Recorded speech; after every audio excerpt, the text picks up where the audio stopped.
Oops, microphone. Here we go.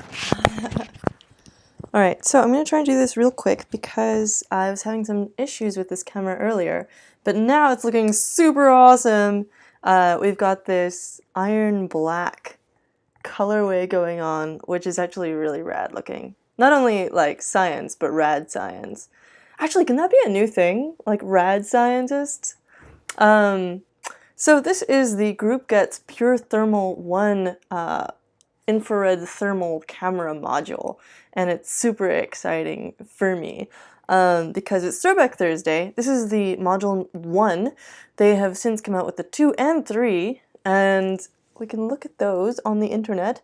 But first I want to play around with the camera a little bit just so that it doesn't go offline again. My guess is that things have changed and updated since this one was the current model, and that's why I'm having some issues with it. But it's this tiny little USB guy here. This is an external USB power thingy that I added because I was wondering if it was messing up because it wasn't getting enough power. That doesn't seem to be the issue, but has some extra amps now just in case. It takes 5 volts and it runs, like, I didn't have to update any firmware or anything to get this to run as a regular USB webcam connected to my computer. So this is the cool thing. Well, okay, there's a couple of constraints that I'll talk about later on with software, but this app that comes from GroupGets themselves, called GetThermal, does a ton of cool things, including it has this auto gain feature. So see how that wall back there is sort of a light grayscale? And, you know, the progression goes from, as you see on the right there, sort of white to black to deep purple to red to yellow. So my nose is kind of colder than the rest of my face. My eye sockets are super warm, but it has this auto gain feature so that no matter what you're looking at, it'll sort of adjust itself to the temperature range that's inside the picture, which is super neat. And then, you know, so if I put this cold beverage here, then all of a sudden that's the coldest thing, and I look super warm in comparison. Just goes to show you, as usual, that everything is relative. But it also has a readout showing me what the temperature is. So a human being will usually be around 36 to 37 degrees Celsius. And if you point at my face, you kind of get close to that. Guess I'm feeling cold today or something. Oh, wait, yeah. And you can sort of, it maps to the central pixels on the camera frame. So let's see if we can't get it a little higher. Yeah, we got up to 35 point something. Right at the top there. So yeah, there's, you know, if you put the bottle in front, then it's super cold. And if I put this, I brought a lighter along just for this purpose. What does it say? Ooh, that's really pretty. And it thinks that that is, let's go that way. How hot is that? It thinks that's about 60 something degrees Celsius. 72 degrees, 73 degrees, 47 degrees. Cool. I mean, that may or may not be a little off. That seems a little low for fire, but we'll figure it out later. Yeah, so this is a neat little module, and it's designed for all kinds of stuff, but in particular they show examples. For example, looking at your computer to figure out where it's super warm, and that it's certainly doing. That seems accurate. I've always got this sort of like heat wave coming off of the middle of my computer. Oh, it's so cool looking. I didn't get this model to load earlier, this colorway, and so now it's looking really way more 90s, and I love it. What else can we look at? So yeah, if you're looking at electronics that are on, my soldering iron was on a little while ago. Let's see if it's still warm. Oh yeah, a little bit. Cool. And the adapter for my camera is pretty warm too. Wow, neat. What about the Alexa over there? It's always on mute. Whoa, that's quite warm. You must be sucking down a ton of power. What if I put a fingerprint on it? Not really, but what about on this? A little bit. You can kind of see it there. I love this fact that you can capture the marks of warmth that you leave behind you. That's really interesting. Screens, as you would maybe expect, are very cool. However, you can see my thermal reflection. Like, because I'm being warm over here. Wait, what happens if I put... No, yeah, that doesn't... Oh my goodness, look at that! You can kind of see it's like white reflection there in the screen. Wow. And I can tell that's not like just the color of the bottle, because if you look at my black sleeve is warm and it's a lighter shade of gray. Or maybe it's cool. Anyway, yeah, my sleeve is darker than my arm. Or lighter. Colder. So you know that it's not just showing sort of part of the visible spectrum based on that. Wow. What about a reflection of a flame? Ooh, what about the reflection of the sun in the window? There's all these skyscrapers out there. And yeah, I can see that spot where the sun is reflecting super bright right now. There's always a little bit of, oh, you know what? That's actually reflecting off of two separate skyscrapers to get in here. There's one over there and one over there, and the sun's like over there. This is always something that I have to do, is like manage the sunlight coming into the studio. There's my studio lights. Okay, I know that you want to actually learn about the camera, but just indulge me for a second here, okay? This is like the first time I've gotten this camera working. I'm really excited about it. What happens if we do a flame? Oh yeah! It looks a different color in the reflection. Oh, cool. That shifted the whole spectrum. Ha ha ha. Okay, cool. Alright, enough of this. There is one thing I also want to test later, which is that you can get this running with an OTG or on-the-go cable with an Android device. So I think you have to download a specific app for that, but you can, you know, it takes a USB-A to micro USB adapter. That's basically what an on-the-go cable is, as far as I can tell. And then you just plug your USB keyboard or mouse or whatever thermal camera into here, and I think you need a special app in order to be able to use it. So when it comes to software for this, you can use this GroupGets app called GetThermal. You can also use VLC on a Mac without downloading any extra firmware or whatever. And let me see, I don't really want to see if I can get that going. So the thing with VLC is that the resolution on this camera is 80 wide by 60 tall, and that's 80 pixels by 60 pixels. The later ones have way higher resolution. And so VLC wants to open it at that resolution. Not only that, but it seemed to have a hard time detecting the camera. But also it shows a couple of things. It shows a very inaccurate, it seems to always say 88 degrees Celsius in the lower left, and then occasionally it'll like flash up the GroupGets name and website. So clearly they want you to use their app, and it definitely works a lot better. The temperature reading is actually accurate. Oh, it switched to Fahrenheit. I wonder if I did that or if it did not. Wait, now you're back to Celsius. Are you only Fahrenheit when I'm not looking? Oh, no, I clicked on there. Ha, cool. Must be when I change Windows. Cool little hidden feature.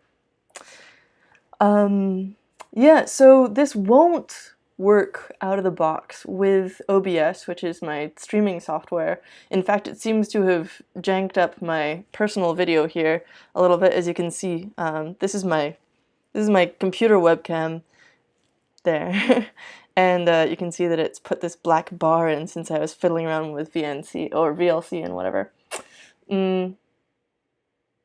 But VLC did work in a limited capacity. It was much less pretty looking, and it didn't have an accurate temperature readout, and it had that sort of ad flash up. I tried QuickTime as well. That didn't really work, and OBS didn't like it either. Someone on the forums has said that that's probably because they aren't designed to handle 60 by 80 video, which makes total sense. Like, most of the time you're not dealing with that. I don't want to unplug this, so I'm just gonna let it hang out. And look, what are you gonna look at? Why don't you look at that? I'll just like kind of hold it with my left hand while I do stuff, I guess. Never mind that you're not going to be able to see it in a second. Which one is it? Window capture 6? Nope. Oh, here we go. Cool. So, the PureThermal Fleur Lepton Smart I/O module by GitLab. I'm not sure you can actually read that. But there's all this information on their website, which I've linked in the description to this video. They say that it ships pre-configured to operate as a plug-and-play UVC 1.0 USB thermal webcam that will work with standard webcam apps such as VLC media player on PC, Linux, Mac, and even Android. Wait, is there a VLC for Android? Maybe I could just use that. But they also have all these other custom apps and things, so I think this is just the one that works with, yeah, you can get this APK to load onto your Android device. It's its own thing called the Thermal Cam Viewer. That's linked from this same page. You can see a bunch of demo videos. Here's a nice diagram of the entire interface, which isn't loading right now. No, there we go. Oh yeah, one of the interesting things about this device is that it has a little ESP8266 breakout up here. These 8 pins that you see are the sort of standard ESP826601 module pinout. And yeah, so you can make it web enabled just like that. Neat. And then they have all these specs and whatnot. Down here are the apps and whatnot and the demos. So here's one with it mounted onto a drone, which is a little creepy, but you know, could be useful for if you're running a machine shop and you want to have, like, honestly, I'm just gonna say having a drone running all the time is really obnoxious. They make so much noise and I hate them. But they can be fun if you're outdoors and whatnot. You can have a demo here of it running on an Android smartphone as a thermal video display. This seems to be some form of app that has a built-in ad on it. And on some of these, actually, you'll see the Get Thermal or GroupGets advertisement flash up on there. Does it come up in this one? I don't know. But that was what it looks like when it comes up in VLC, basically. And here is the same view in the corner of a Metal Gear Solid video game run. So this guy is streaming, and when he goes into night mode in the game, I guess, it goes into night mode, thermal mode, on his own webcam. And that seems to be giving the proper readout, so that's nice. I may be having problems that other people don't. Also, another thing that I could do if I wanted to fix that is update the firmware. They have the firmware on GitHub. Very useful. You can download drivers and whatnot. I haven't done that yet because it looks like it involves a bunch of doing like GCC stuff and making your own whatever and requiring an adapter. This ST-Link V2, ARM-MCU JTAG adapter for PureThermal 1, etc. I really just want to plug and play because I want to see if I can get it up and running on a Raspberry Pi at some point, and I have enough trouble with software already. So when it comes to like digging into all that stuff, I'd really rather just let it be. It's good enough. That's my catchphrase this year. 2019 is the year of good enough. Or close enough. And then here's an example of using it to monitor frying pans, to compare two frying pans actually, in Mathematica, which used to be called Wolfram Mathematica, I think, and is now just called Mathematica. And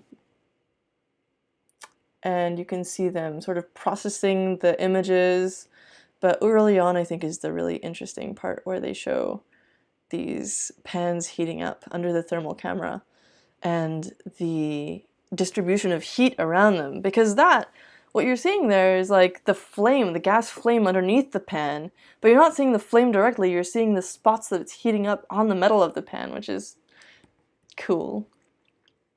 Also on GitHub is the Get Thermal app.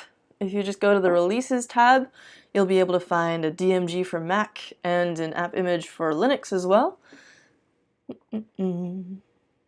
And what else have we got?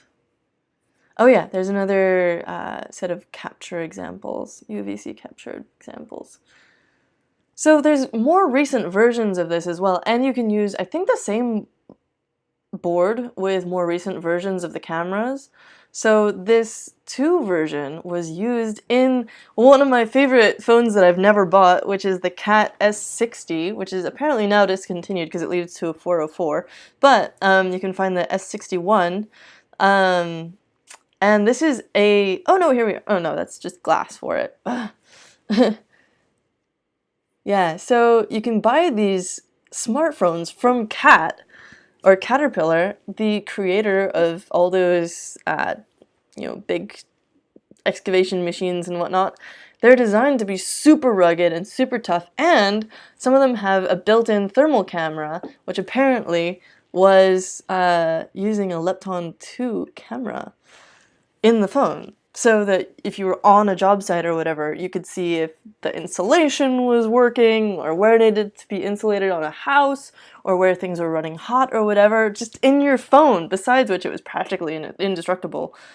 You can have a look at what the other options are these days and compare them. For example, you've got on the FLIR Lepton 3.0, you have 160 by 120 pixels, which is, quite a bit more. So what was it before? It was 60 by 80. So now we've got twice as many pixels in each dimension. Very nice. Which, as they mentioned, is 4 times the pixels total of the 2.0 generation. Very nice. And here's the same thing, but done on a much nicer camera, as far as I can tell. Sneak preview.